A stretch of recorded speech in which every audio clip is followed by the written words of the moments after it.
L'épidémie d'Ebola continue de faire des victimes sur le continent. 2 personnes contaminées appartenant à une même famille ont perdu la vie en Ouganda cette semaine, après s'être rendues en République démocratique du Congo, où sévit actuellement le virus. L'OMS, réunie en comité d'urgence ce vendredi, a toutefois estimé que l'épidémie ne constituait pas une urgence sanitaire mondiale. Le risque de propagation au niveau international étant faible. L'épidémie constitue une urgence sanitaire pour la RDC et la région, mais elle ne remplit pas tous les critères pour être déclarée urgence de portée internationale. À un moment où l'épidémie est un événement extraordinaire, avec un risque de propagation internationale, la réponse en cours ne serait pas améliorée par des recommandations temporaires comme celle du règlement sanitaire. C'est la 3e fois que l'OMS se réunit en comité d'urgence depuis août 2018, au fur et à mesure que l'épidémie se propage en République démocratique du Congo.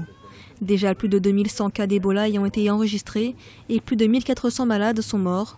Un bilan qui n'a pas suffi à classer Ebola au stade d'urgence sanitaire mondiale. Il faut quand même savoir que Ebola se transmet de façon exponentielle très très vite et fait tout de suite des morts. Le fait de déclarer que Ebola est une épidémie dans certains pays africains représente un enjeu parce qu'il faut savoir que ça impacte l'économie. Il faut complètement fermer toutes les frontières.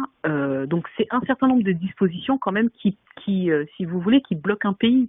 L'Ouganda, pays frontalier à la République démocratique du Congo, était placé en état d'alerte depuis le début de l'épidémie. L'OMS a révélé ce vendredi avoir dû réduire une part de son travail de préparation dans certains pays voisins à cause du manque de soutien financier international pour éradiquer de manière effective l'épidémie.